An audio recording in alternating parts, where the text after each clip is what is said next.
R yang pertama ini adalah hal-hal rohani. R yang kedua ini adalah hal-hal rohana.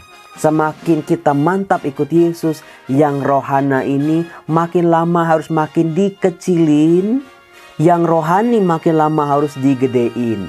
Ingat, jangan terbalik meskipun dua-duanya sama-sama R.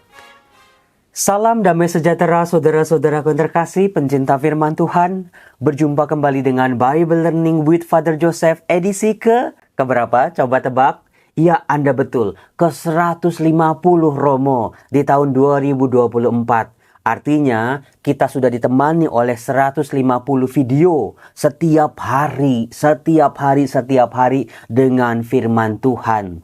Kita dituntunnya, kita diarahkannya, kita disadarin kembali betul-betul. Sampai-sampai tercipta sebuah habitus. Romo, kayaknya kalau nggak baca firman Tuhan satu hari aja, rasanya ada yang kurang.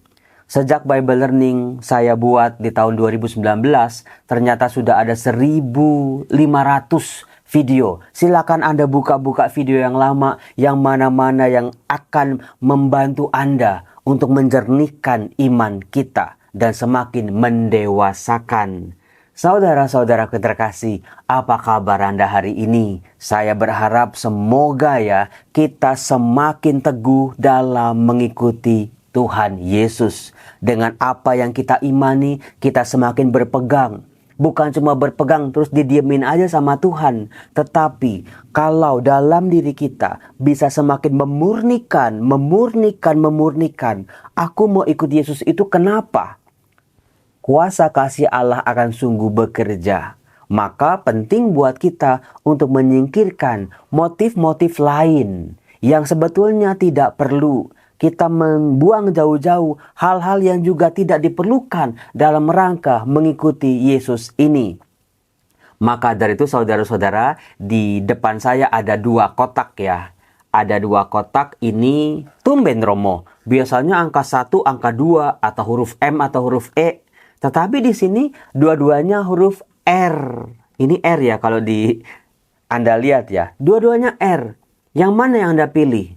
Saya tidak meminta Anda untuk memilih, tetapi hati-hati. Dalam kotak-kotak ini saudara-saudara, adalah 2 hal yang sama-sama kita hadapi dalam hidup.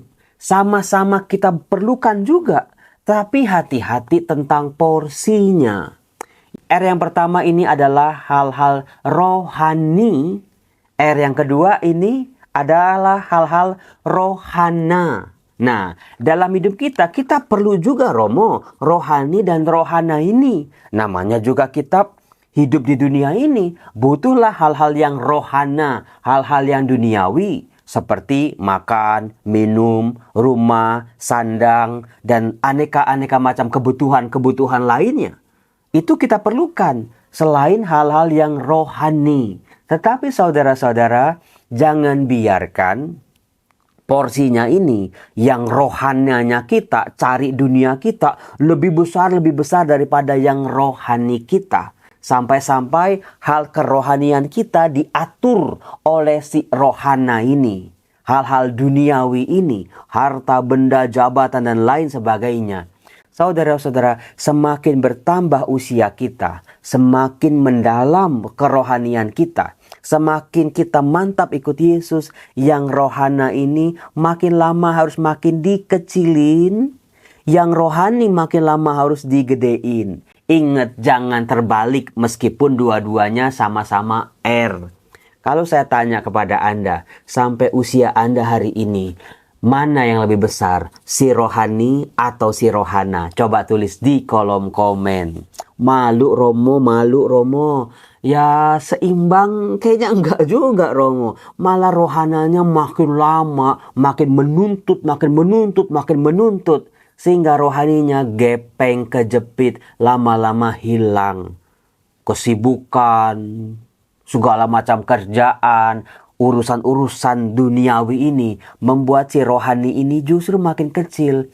Saudara-saudara, belum terlambat. Biarlah pelan-pelan mulai hari ini rohani saya harus saya gedein nih. Harus dimantepin. Jangan hari ini gede, besok kecil. Hari ini gede, besok kecil. Begitu ada masalah, gede. Setelah masalah selesai, kecil lagi. Jangan. Kalau bisa, rohani kita jangan kayak balon kempes. Kalau bisa makin lama makin besar, makin kuat, makin firm, makin mantap gitu. Rohani dan rohana. Ganti dengan ketaatan di tangan kiri, kekudusan di tangan kanan. Dengan demikianlah kita dalam berdoa kita katupkan itu. Mata kita terpejam, kita berdoa pada Tuhan dalam ketaatan dan kekudusan itu. Nah, saudara-saudara, ini dia nih. Bacaan hari ini saudara-saudara masih dari 1 Petrus, masih dari Markus. Tetapi seperti episode 2 episode kemarin, saya berkata bahwa bacaan-bacaan ini memang sambung menyambung. Gak bisa dilepaskan satu sama lain. Gak bisa dicobot satu saja. Semuanya harus dibaca bersama-sama. Maksudnya begini. Kalau Anda membaca bacaan hari ini di Markus bab 10 ayat 32 sampai 45. Itu kan panjang sekali saudara-saudara. Bacaan Injil hari ini adalah jawaban atau jalan keluar terhadap kebingungan-kebingungan para murid dalam bagian-bagian sebelumnya. Orang muda yang kaya mau ikut Yesus gagal ketika disuruh untuk melepaskan semua-muanya, jual semua-muanya. Petrus udah mengikuti Yesus, dia masih bertanya, apa yang akan aku terima? Apa yang akan kami terima? Yesus bilang, barang siapa telah meninggalkan bapaknya, ibunya, ladangnya, anak-anaknya, dia akan menerima saat ini juga 100 kali lipat. Di masa yang akan datang, dia akan memperoleh hidup yang kekal. Petrus, waktu itu, dia tetap ikut Yesus. Artinya dia setuju dengan janji Tuhan Yesus ini. Nah, apakah teks-teks ini saudara-saudara soal meninggalkan, soal lepas bebas, tidak terikat pada hal-hal duniawi, arahnya kemana sih? Nah ini dijawab dalam bacaan Injil hari ini, yaitu sekali peristiwa Yesus dan murid-muridnya sedang dalam perjalanan ke Yerusalem. Ini saudara-saudara, Yerusalem tujuan akhir hidup Yesus dan para muridnya juga. Yerusalem surgawi. Yerusalem, kota Allah. Kota tempat Allah hadir di tengah-tengah umatnya. Bukan sekedar kota Yerusalem fisik yang kita kenal sekarang di Holy Land. Tetapi Yerusalem sebagai cerminan masa depan kita. Rumah Bapa, surga, kerajaan Allah, Yerusalem. Nah, dalam rangka itulah saudara-saudara, dalam perjalanan menuju Yerusalem, seseorang harus meninggalkan segala-galanya. Apakah Anda tahu bahwa lubang jarum adalah salah satu gerbang di tembok Yerusalem? Untuk memasuki kota Yerusalem, ada yang namanya pintu gerbang, namanya pintu gerbang lubang jarum. Yesus mengatakan bukan lebih mudah seekor unta masuk ke dalam lubang jarum daripada seorang kaya masuk dalam kerajaan surga. Itu kaitannya saudara-saudara untuk menuju Yerusalem, Yerusalem surgawi. Unta, saya sudah pernah menjelaskan, unta itu hewan beban. Gerbang lubang jarum itu lebarnya cuma 1 meter saudara-saudara. Kenapa kok 1 meter Romo? Ya supaya tidak mudah diserang oleh musuh dari luar. Kalau gerbangnya itu 10 meter, mudah sekali musuh dari luar akan menghancurkan kota Yerusalem. Tapi kalau cuma 1 meter, ya dengan mudah orang-orang jahat, pasukan-pasukan musuh yang masuk ke Yerusalem bisa dengan mudah dikalahkan. Karena mungkin dua-dua, nggak sekali banyak. Nah, unta saudara-saudara hewan beban. Itu bebannya di kiri dan di kanan. Untanya saja sudah besar, ditambah beban-bebannya di kiri dan di kanan. Bisa jadi untanya itu membawa beban sampai 2 meter kiri kanan. Maka untanya harus lepasin beban-bebannya, baru bisa masuk ke dalam kota Yerusalem. Demikian juga saudara-saudara dalam mengikuti Yesus. Kalau masih ada motivasi-motivasi lain dalam mencintai Tuhan, coba kita buang jauh-jauh. Supaya saya bisa kaya Romo kalau saya mau ikut Yesus. Apakah itu diperlukan? sebagai tujuan utama. Masalah dalam mengikuti Yesus kita diberkati, oke. Tetapi kalau motivasi pertamanya, saya mau kaya, saya mau dihormati, saya mau jadi terkenal, saya mau dapat manfaat ini dan itu. Kiranya itu bisa dilepaskan satu persatu, saudara-saudara. Ku mau cinta Yesus. Ada lagunya bahkan. Tuhan, aku dibaptis. Aku ke gereja, aku berdoa, aku berbuat baik, aku melayani karena aku mencintaimu. Aku mau melayanimu sebagai hambamu, sebagai yang terkecil. Aku juga melayani orang-orang di sekitarku sebagai yang paling kecil. Saudara-saudaraku yang terkasih, mari kita periksa batin kita. Apakah motivasi-motivasi kita dalam berdoa, dalam merayakan Ekaristi, Rosario, membaca firman Tuhan, apa sih sebetulnya? Kalau masih ada motivasi-motivasi, Romo supaya doa saya dikabulin lah Romo. Hati-hati, mungkin itu imannya bocil atau imannya anak SD. Kalau disuruh sesuatu sama mamanya supaya bisa melaksanakan, dikasih hadiah. Itu anak SD. Tetapi kita yang dewasa, kita tahu cinta nggak bisa seperti itu. Cinta itu harus tulus dan ikhlas. Cinta itu nggak bisa dipaksa. Cinta itu harus unconditional. Cinta itu tanpa syarat. Seperti Allah mencintai kita. Tanpa syarat. Allah jatuh cinta pada kita. Mengasihi kita sedemikian rupa. Itu tanpa syarat karena kita berharga di mata Allah. Maka pandangan kita, sikap Allah kepada Allah juga adalah, ya Tuhan, Engkau sungguh berharga dalam hidupku. Seringkali, apakah Anda, kalau Anda punya barang berharga, apakah Anda dengan mudah menggeletakkan di tempat-tempat sembarangan? Pasti enggak, Romo. Kita jaga, dibersihin, dijaga, dicek setiap hari kalau bisa. Dihitung-hitung dengan cermat. Apakah yang barang berharga ini berkurang atau enggak? Ada yang nyuri atau enggak? Rusak atau enggak? Misalnya kalau Anda punya mobil baru, wah berharga. Nyetirnya juga hati-hati, jangan sampai lecet. Tuhan dalam hidup kita jauh lebih berharga. Terhadap mobil baru yang adalah berkat Tuhan, kita bisa jaga, dielap, dicuci setiap hari, dipoles sana sini. Dijaga betul-betul. Garasinya digembok supaya jangan dicuri. Tapi kenapa? Seringkali kita tidak menempatkan Tuhan. Kita jaga dalam hati kita. Ketika kita dengan mudah tergoda pada dosa, tergoda pada hal-hal duniawi, langgar-langgar perintah Allah, kita seolah-olah tidak pernah merasa bersalah. Kita tidak pernah merasa rugi kalau kehadiran Tuhan itu lama-lama makin berkurang dalam pikiran dan perasaan kita. Hati-hati saudara-saudaraku yang terkasih. Nah, yang menarik dalam Markus bab 10 ini, dikatakan Yesus melihat ini. Para murid lagi cemas. Para murid lagi takut. Karena apa? Yesus mau membawa mereka ke Yerusalem. Para murid ini kebanyakan orang-orang Galilea. Orang-orang Galilea itu orang-orang yang kebanyakan rohananya, saudara-saudara. Beda sama orang-orang di Yerusalem ya, yang sangat amat rohani. Katanya, hati-hati. Itu pun harus diseleksi lagi. Itu pun harus dimurnikan lagi. Para murid ketakutan ketika mereka dibawa oleh Yesus ke Yerusalem. Saudara-saudara, siapa yang akhir-akhir ini lagi banyak takut, lagi banyak cemas, lagi banyak pikiran? Coba kita lihat. Dikatakan, sekali lagi Yesus memanggil ke-12 muridnya yang lagi cemas, yang lagi takut tadi, berkata kepada mereka, "Sekarang kita pergi ke Yerusalem, dan Anak Manusia akan diserahkan kepada imam-imam kepala dan ahli-ahli Taurat. Mereka akan menjatuhi dia hukuman mati. Mereka akan menyerahkan dia kepada bangsa-bangsa yang tidak mengenal Allah. Ia akan diolok-olok, diludahi, disesah, dibunuh. Sesudah 3 hari ia akan bangkit." Saudara-saudara, coba ya, kadang-kadang saya juga geleng-geleng ya.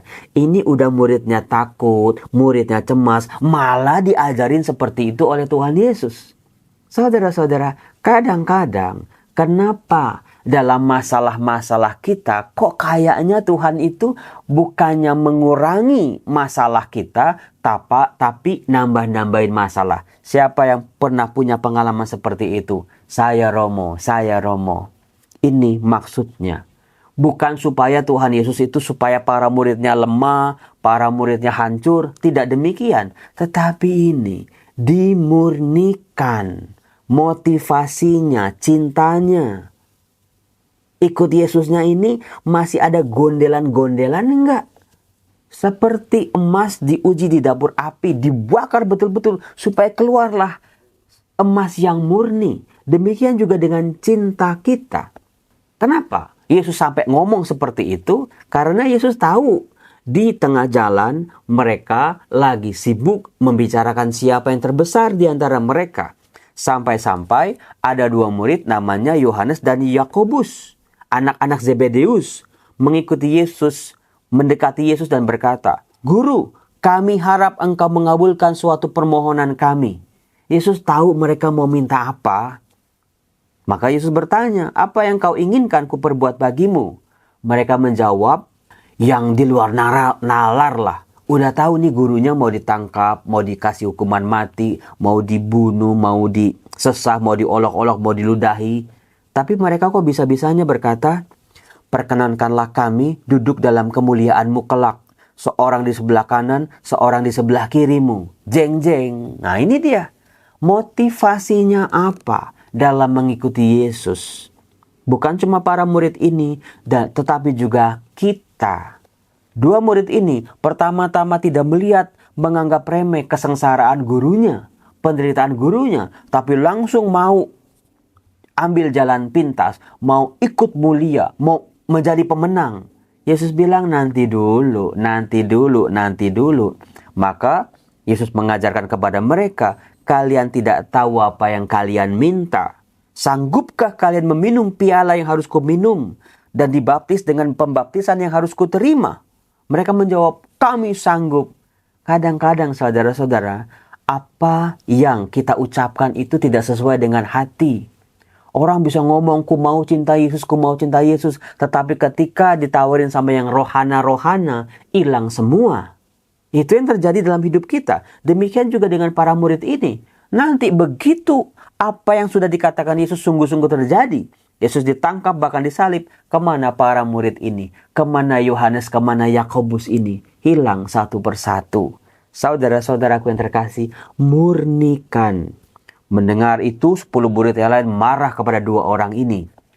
Nah, saudara-saudara, menariknya adalah hubungan dengan surat 1 Petrus. Dalam bacaan pertama, ada satu lagi nasihat yang membuat saya terpukau. Di mana dikatakan dalam surat itu, hendaklah kalian sungguh-sungguh saling mengasihi dengan segenap hati. Kesungguhan, apa yang di dalam tampak keluar. Bukan yang di dalam apa yang keluar apa, itu orang munafik. Kasih Tuhan sungguh-sungguh dalam mengasihi Tuhan. Sungguh-sungguh dalam mengikuti Dia. Tidak ada motif-motif lain selain motif cinta. Misalnya Anda suami istri, pasangan Anda menikah dengan Anda, ternyata motifnya bukan motif cinta. Atau motif cintanya bercampur. Oh karena kan dia kaya, karena dia ganteng, karena dia ini begini begitu, karena dia anaknya si ini, anaknya si itu.